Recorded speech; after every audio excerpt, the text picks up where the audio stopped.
C'est pourquoi il est essentiel que nous initions nos voix, que nous nous écoutions mutuellement avec respect et que nous travaillions ensemble pour un avenir meilleur. C'est une occasion de renouveau, une opportunité de consolider les liens que nous avons tissés par le passé.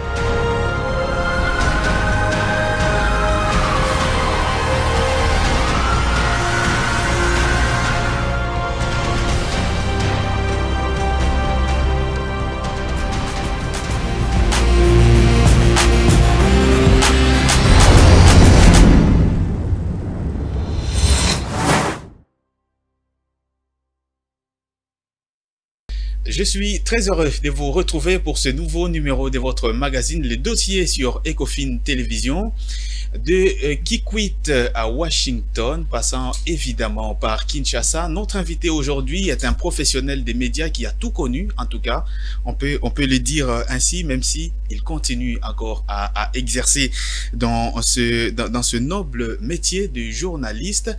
Nous allons recevoir donc aujourd'hui Marius Muunga, qui est de retour en République démocratique du Congo après plusieurs années passées à l'extérieur du pays, toujours dans cette profession de professionnel des médias. Avec lui, nous parlons des projets qu'il a justement avec son retour en République démocratique du Congo. On va effleurer également le secteur médiatique dans notre pays, notamment sur l'épineuse question de la viabilité économique des médias en RDC.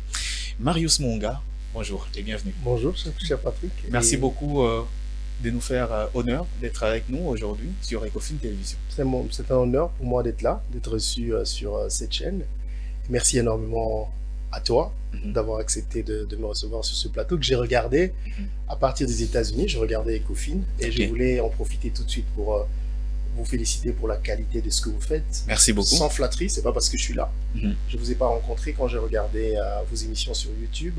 Je peux vous assurer que vous faites du très bon boulot, différent de ce qui se fait ici, et je suis fier de vous. Merci beaucoup. Alors, la toute première question, vous avez commencé, on va dire, votre carrière à Kikwit, vous êtes venu à Kinshasa où vous avez passé beaucoup de temps, et puis à un certain moment, vous êtes parti aux États-Unis où vous avez fait également beaucoup de temps avant de pouvoir rentrer. Alors, qu'est-ce qui a motivé votre retour en RDC, surtout en cette période? Ben, évidemment, je pense que mon départ aux États-Unis, avec tout ce que j'ai fait là-bas, pour des raisons, je suis parti pour d'autres raisons, mais les États-Unis m'ont permis de me forger. Donc, comme tu as dit, ma carrière commence à Kikwit. Après, j'ai évolué à Kinshasa. J'étais dans la chronique musicale. Après, je suis rentré dans des émissions purement sociales. Et puis après, depuis 5 ans, je fais la chronique politique. Mais les États-Unis m'ont également permis de me former, retourner à l'école pour étudier, et de là je suis allé à la Voix de l'Amérique où j'ai travaillé pendant 2 ans et demi. Donc là je suis de retour parce que je me dis que je suis en train de grandir, évoluer, et que à chaque moment de l'histoire de notre pays, j'ai ma pierre à apporter à l'édifice en tant que journaliste. Donc c'est la raison pour laquelle cette période n'est pas anodine. Donc la raison pour laquelle je reviens maintenant, c'est parce qu'il y a des élections dans notre pays dans moins de 3 mois aujourd'hui, et moi je pense qu'en tant que journaliste, j'ai une partition à jouer. J'ai une part très importante à jouer, d'apporter ma pierre à l'édifice comme journaliste pendant cette période où nous journalistes sommes généralement divisés ou prenons de position par rapport à tel ou tel autre candidat. Je pense que c'est le moment de montrer que je suis un vrai journaliste qui reste l'église au milieu du village. Les élections en RDC, c'est la seule motivation qui vous a poussé à effectuer ce grand retour au pays? Non, pas forcément, parce que on part après, même si on vit aux États-Unis d'Amérique, on a toujours un cœur qui reste ici. Je suis toujours resté à Kinshasa malgré que je suis parti. Chaque fois que j'ai eu l'opportunité de revenir, je reviens. J'ai toujours eu un projet d'installer une maison de production de télévision ici sur place. C'est ce qui était en train d'être fait, et c'est ce qui est en train d'ailleurs c'est cette maison qui est en train de produire mon émission, la nouvelle émission que j'ai commencée. Que les élections soient la seule raison, non, je reviens. Je pense que c'est mon pays, c'est ce pays, c'est les téléspectateurs, les auditeurs qui m'ont vu Grandir ici, c'est chez moi. Je reviens quand je veux. Les élections n'est peut-être une goutte qui a renversé le vase pour me pousser à revenir au Congo. Tout à fait. Ouais. Alors, au-delà d'être journaliste, Ouais. vous êtes quelqu'un qui a fait un nom dans ce pays et vous êtes connu. Alors, on a besoin de savoir aujourd'hui, au-delà évidemment de tout ce que vous venez de nous dire, quels sont d'autres projets que vous avez avec votre retour au pays? Alors, déjà, c'est d'établir ma maison de production ici, Mhm. de créer une sorte de média qui va permettre aux jeunes comme moi, parce qu'il faut dire que moi, je n'ai pas eu ici à Kinshasa la chance de suivre le cursus normal pour devenir journaliste. Tout à fait. Donc, mon expérience montre qu'il y a énormément de talents Mhm. dans ce pays qui n'ont jamais eu la chance, ou l'occasion d'aller étudier dans des écoles de formation de journalisme Journaliste. comme l'IFASIC. Mhm. J'envie beaucoup des gens qui sont passés là-bas parce que moi, à l'époque, mes parents ne pouvaient pas me payer l'IFASIC. Mhm. Alors, je me suis rattrapé après aux États-Unis d'Amérique, mais je me dis que c'est une opportunité. Donc, je suis un exemple qu'il y a des talents Qui ne sont pas qui forcément sont pas passés par là. forcément passés par là, mais qui ont besoin d'encadrement. Tout à fait. L'idéal, c'est d'aller vers là-bas. Mais ma maison de production a pour mission de produire des émissions, je vais appeler des émissions de qualité, Mhm. par rapport à ce que nous avons vu de comment les choses se passent ailleurs, Ailleurs. et essayer de les implémenter ici en République démocratique du Congo. Mais l'idée à long terme, j'ai toujours rêvé depuis que j'ai commencé ce métier, c'est d'avoir un grand média, Mhm. ou d'être à la tête d'un grand média qui est assez, si j'utilise le terme puissant, ça risque d'être dangereux, mais un média digne de ce nom, Tout à fait. aux couleurs et aux valeurs de la République démocratique du Congo, telles que les choses se passent ailleurs, parce que j'estime aujourd'hui que c'est pas normal que nos leaders, dans tous les domaines, pour s'exprimer, pour faire des choses, pour faire des déclarations, Ils doivent aller à ils doivent aller à l'extérieur. l'extérieur. Les artistes... Comme s'ils on l'a veulent- vu d'ailleurs avec le président de la République qui vous a accordé une interview, alors que c'est très rare de le voir accorder une interview particulière à un journaliste ici au Congo. Bon, je connais pas, je pense que j'ai demandé Mhm. l'interview qui m'a été accordée. Évidemment, le nom de ma chaîne a beaucoup joué. Exactement. Mais ce qu'il faut dire, c'est que quand même le président de la République connaît Marius. Ouais. Donc Marius a commencé dans la musique. Marius a fait un parcours. Le chef de l'État, c'est quelqu'un qui m'a vu Mhm. venir et grandir à la télévision. D'ailleurs, quand on s'est rencontrés, Mhm. alors ça, ce sont les coulisses de l'émission, il m'a dit, Marius, enfin, c'est mon tour de passer dans votre émission. Ça veut dire qu'il me regardait à la télé, peut-être qu'un jour, il s'est dit, sans dire qu'il serait président de la République, Mhm. peut-être qu'il aime bien ce que je fais. Il m'a dit qu'il aimait bien ce que je faisais. Je pense qu'au-delà que ce soit un journaliste d'une chaîne étrangère qui l'a fait, derrière, il voulait aussi valoriser le journaliste congolais. Parce que malgré que je travaille pour une chaîne étrangère, Mhm. n'oubliez pas que je suis journaliste congolais, mais d'ici. Tout à fait. Je ne suis pas un journaliste congolais qui a commencé là-bas et puis après un Exactement. jour il passe sur une chaîne, il reçoit le président de la République. Mhm. Je suis d'ici. Tout ce que je suis, je l'ai eu ici. Toutes ces chaînes étrangères ou la chaîne étrangère n'a bénéficié que de la notoriété que j'ai acquise ici à Kinshasa. Exactement. Donc pour dire que oui, et en même temps, c'est ça que nous devons bâtir ici. Mhm. Et quelquefois, je comprends ces leaders d'opinion, c'est parce que généralement, quand ils viennent dans nos émissions, ils ne reçoivent pas ce qu'ils attendent. Quand ils viennent dans nos émissions, c'est que on se comporte souvent on ne se comporte pas en journaliste. La qualité voulue Dans n'y la est pas. plupart des temps. Dans la plupart des cas, dans la majorité. Donc, moi, ce que je voudrais, c'est un peu ambitieux, mais j'y crois parce que c'est ce que je suis, c'est d'essayer de revaloriser notre métier, donner un peu de valeur à ce que nous faisons pour faire les choses telles que se passe ailleurs. Parce que nous allons ailleurs. J'ai été aux États-Unis, j'ai vu comment les choses se passent. Mhm. Alors, quand je viens faire les choses chez moi au pays, comment tu veux que je fasse les choses différemment? Mhm. Donc, si je fais différemment, ça veut dire que je suis aveugle. Donc, oui, c'est ça le projet, faire les choses, donner un peu de valeur à ce que nous faisons, donner de la valeur à notre métier et continuer à faire ce que j'aime faire parce que moi, ce que je le fais par passion. Justement. Je le fais pas parce que je gagne l'argent derrière. Mhm. Je commençais ce métier pendant des années avec tout le succès que j'avais à la radio dans l'émission Jeudi Marius que beaucoup de gens connaissent à Kinshasa. Mhm. J'avais jamais été payé, mais je continuais à le faire. J'allais à pied au boulot. Je le faisais par passion. Et je continue toujours à le faire par passion, même si c'est aujourd'hui un métier qui me fait vivre. Mais cette passion-là, c'est ça qui me motive, qui est derrière, qui me pousse à créer, qui me pousse à chercher toujours à faire des choses différemment, et de toujours continuer malgré mes 23 ans de carrière, que je le dis humblement, que je suis pas encore, les gens sont pas encore fatigués de moi. Tout à fait. Que les gens voudraient quand même encore, parce qu'il est difficile de me zapper.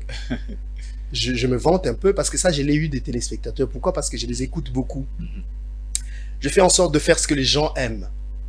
Je fais en sorte parce que je fais partie d'eux. Donc, et j'essaie en sorte de voir ce que les gens aiment, essayer de mettre à leur place et faire des choses telles que notre métier le demande, sans trop rentrer dans le vedettariat. Tout à fait, tel que le public le veut justement, et on retient que vous voulez amener un peu de l'américain en République démocratique du Congo dans votre C'est trop fort, un peu de l'américain. Un peu d'américain, ça veut dire la façon de faire, la manière de faire des Américains en particulier dans les secteurs des médias. Ce que vous faites, vous le faites déjà bien, Patrick. Vous savez, si ce que nous faisons est déjà bien, on n'a pas besoin d'améliorer. Ce que vous faites, c'est déjà bien. Moi, je ne vais pas ici me mettre en donneur de leçons parce que généralement, les gens qui vont dehors, quand ils reviennent, ils pensent qu'ils sont meilleurs que ceux qui sont restés ici. Moi, j'ai énormément de respect pour les confrères journalistes congolais qui travaillent dans les conditions dans lesquelles ils travaillent, mais ils arrivent à donner ce qu'ils donnent. Mais ça, c'est coup de chapeau parce que les conditions dans lesquelles les journalistes ailleurs travaillent, on leur donne toutes les conditions pour travailler. Et des fois, même, ils ne donnent pas ce que le journaliste congolais arrive à donner.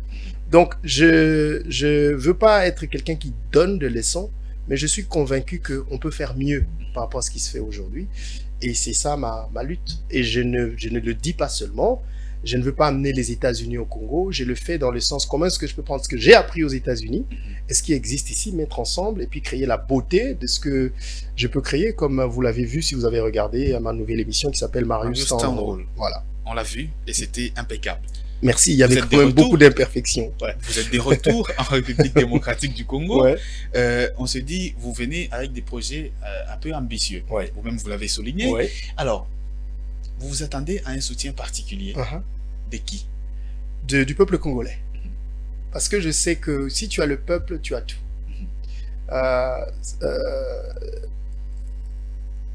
Le peuple congolais, il demande quelque chose. Et quand vous leur apportez quelque chose, quand vous apportez cette chose, vous avez leur soutien. Et quand vous avez leur soutien, tout le monde vient vers vous. Et c'est tout ce que je peux faire. Comme je l'ai toujours fait. Ça a toujours été ça, mon leitmotiv. Excuse-moi de revenir en arrière. Je dis Marius, c'était le leitmotiv. C'est pas mon émission, c'est une émission que les auditeurs ont créée. Ils m'ont appelé pour demander que je leur raconte des histoires, je l'ai fait. Après, je voulais pas rentrer dans la chronique musicale. Je suis rentré parce qu'ils voulaient tellement me voir à la télé. Et je peux te dire, quand je suis passé à la télé, les gens étaient un peu déçus parce que quand tu suis quelqu'un à la radio, tu te fais une image. Bah oui. Donc à la télé, c'était pas le Marius qui suivait à la radio, mais il fallait convaincre à la télé aussi. Dieu merci. Ce que vous avez fait. Ils m'ont accepté aussi à la télé. Et voilà, après je suis allé aux États-Unis, je pouvais pas ne pas faire ce métier. J'ai créé mon émission. Justement, lorsque vous êtes allé aux États-Unis, est-ce que ça a été facile pour vous de vous intégrer et de continuer à pratiquer cette même profession? Non, d'abord le principe de facile, c'est pas ça la règle de ma vie. Je pense que rien de tout ce qui est grand n'est facile. Exact. Ça c'est le principe qui me conduit. Si je veux atteindre quelque chose, je me donne les moyens, je fais des sacrifices pour l'atteindre. C'était pas facile.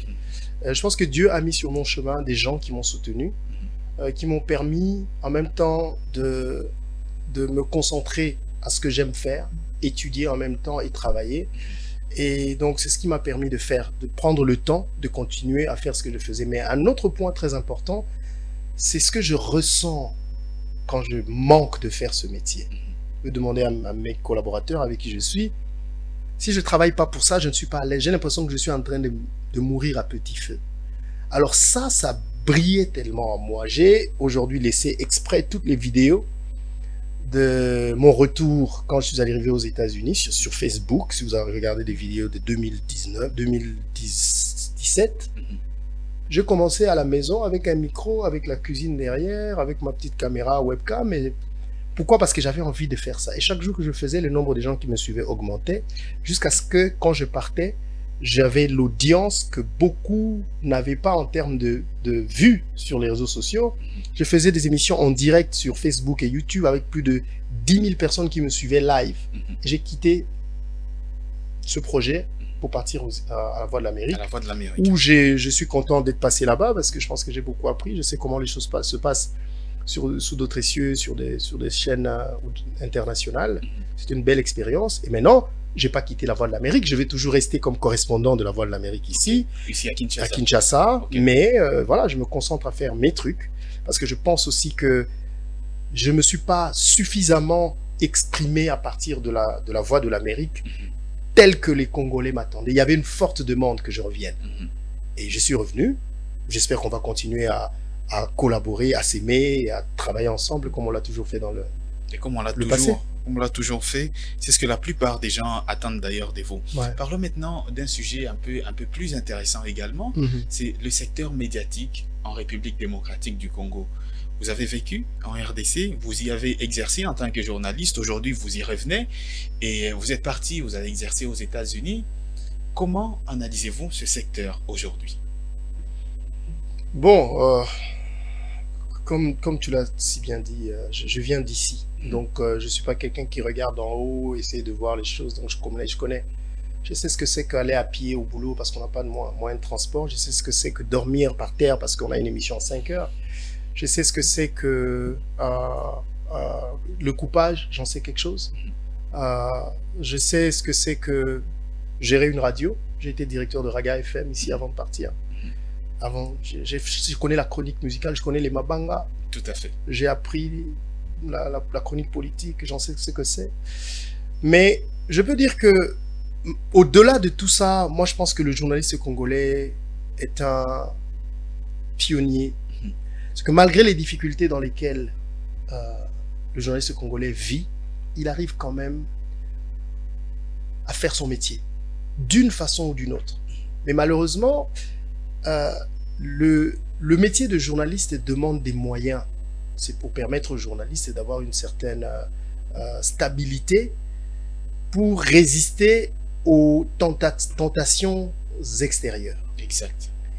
Mais je remarque que dans notre pays, l'homme politique congolais veut apprivoiser le journaliste. Pour qu'il lui serve. Pour qu'il le serve, je sais plus comment on dit ça. Et ça, c'est quelque chose qui me dérange. Parce que notre métier demande une certaine liberté d'esprit, surtout vis-à-vis des politiques. Mais les choses sont faites telles que un journaliste doit rester sous les bottes du politique, comme ça il peut le servir. Et ça c'est déplorable et c'est dommage, mais j'espère que ça va changer. Et je ne peux pas demander aux journalistes de ne pas le faire, parce que un journaliste est avant tout un humain, avec des besoins humains, des besoins réels. Il a des enfants, il doit manger, il doit les nourrir, il doit les amener à l'école, il doit se déplacer. Et où est-ce que vous voulez qu'il trouve cet argent? Je n'explique pas. Enfin, je suis en train d'expliquer ce qui justifie, je suis en train d'expliquer ce qui se passe, mais je ne suis pas en train de dire que nous devons continuer là-bas. Alors donc, tant que le politique voudra que le journaliste soit sous ses pieds, je crains que ce sera compliqué pour un journaliste d'être réellement indépendant et de s'épanouir dans ce métier. Donc ça, c'est malheureusement les conditions dans lesquelles le journaliste vit. Alors le média en général, je pense que le média congolais est dépourvu des moyens de faire son travail. Un média, c'est une organisation, je parle des médias commerciaux par exemple, qui vit des sponsors, des partenaires qui viennent, qui payent de cet argent. Le média fait de bonnes productions et le média paye ses journalistes et ainsi de suite.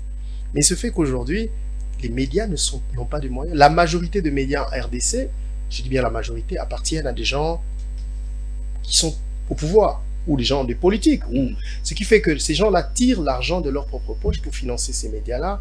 Et du coup, il n'y a pas un vrai système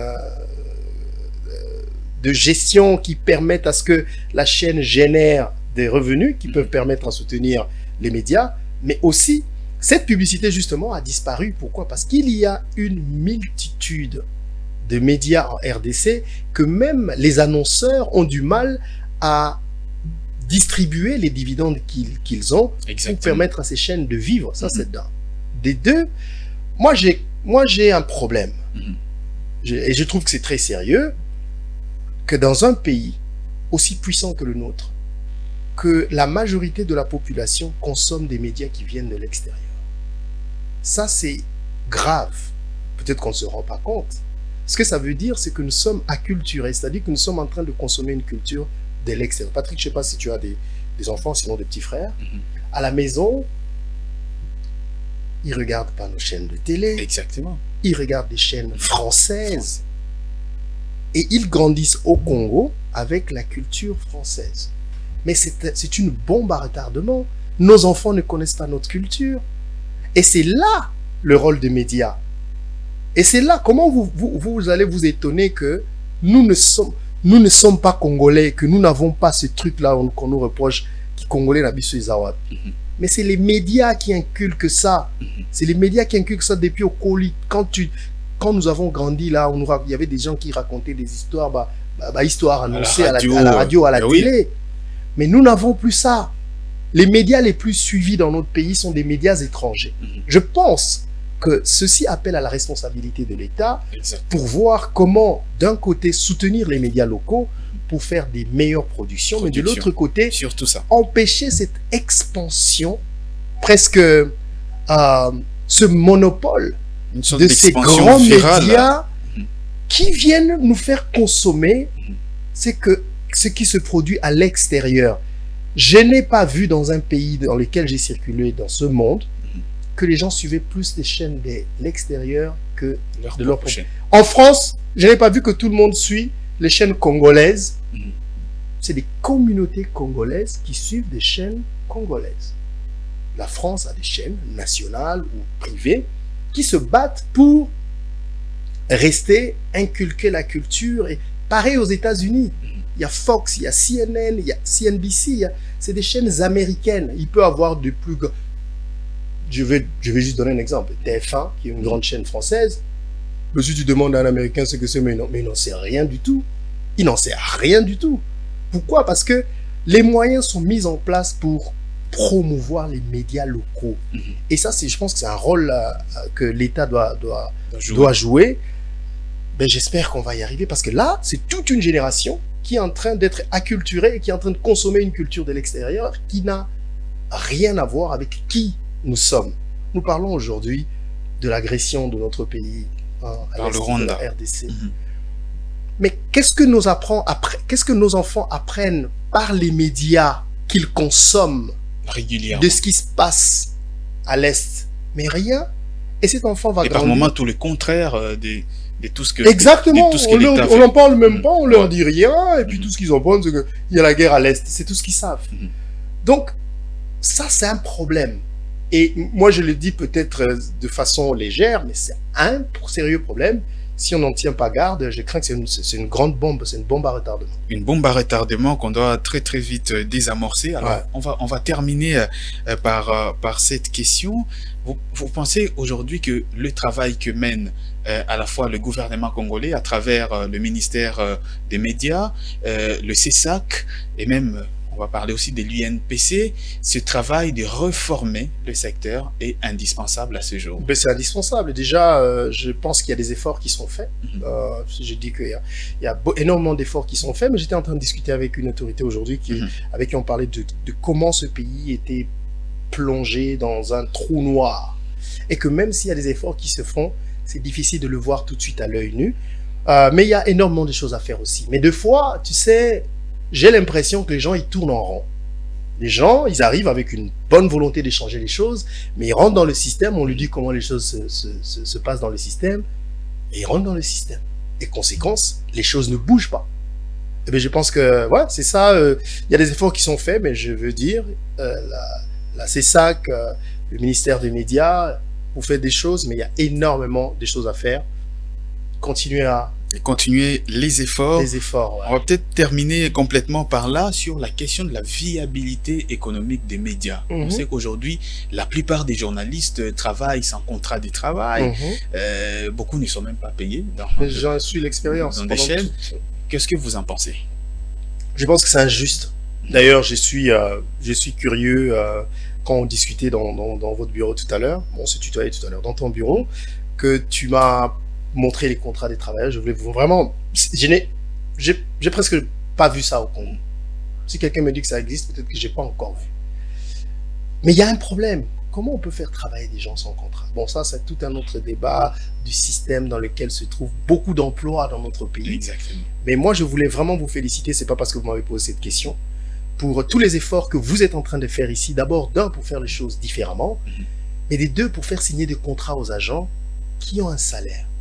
Et je sais en même temps que c'est dur. Pour faire ça, ça demande que de la volonté, mais c'est aussi dur parce que c'est dur de supporter une chaîne de télévision. Exactement. Ce que je vous souhaite, c'est que ça continue pour comprendre que le journaliste est un humain qui a tous les besoins et qui a besoin d'être soutenu et de travailler dans les conditions légales et dans les meilleures conditions qui soient, et que les contrats que vous leur faites signer ne sont pas que à votre avantage, mais que c'est aussi qu'ils regardent aussi les avantages des journalistes qui travaillent pour vous.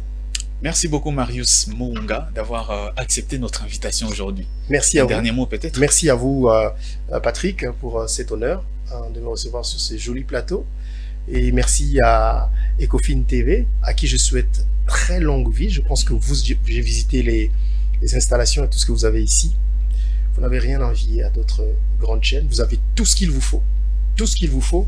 Tout ce qui vous reste simplement, c'est qu'on vous découvre. On va vous découvrir bientôt. Merci beaucoup Marius Mounga. Merci à vous. Merci à vous également d'avoir suivi cette émission. C'est terminé pour aujourd'hui. Je vous retrouve très prochainement sur votre télévision pour une nouvelle production. D'ici là, portez-vous bien et excellente suite de nos programmes. C'est pourquoi il est essentiel que nous initions nos voix, que nous nous écoutions mutuellement avec respect et que nous travaillons ensemble pour un avenir meilleur. C'est une occasion de renouveau, une opportunité de consolider les liens que nous avons tissés par le passé.